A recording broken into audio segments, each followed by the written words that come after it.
Hello friends, doctor Dipankar. আপনারা সবসময় মনে রাখবেন যে vaccination is very very important.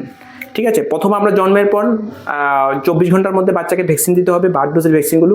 তারপর 1.5 মাসে ভ্যাকসিন, 2.5 মাসে ভ্যাকসিন, 3.5 মাসে ভ্যাকসিন, তারপর 9 মান্থস কমপ্লিট হলে ভ্যাকসিন।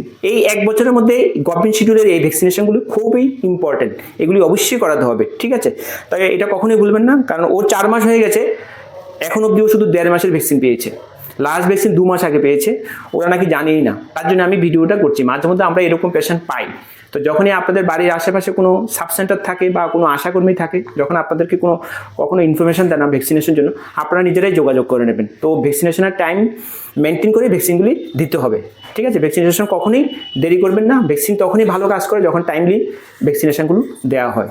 তার জন্য আমি এই ভিডিওটা করছি, কাইন্ডলি এটা একটু শেয়ার করে দেবেন। ঠিক আছে, আর ওর নাম হলো Gopal. Hello Gopal, hello hello Gopal, একটু হাসি দাও, স্মাইল।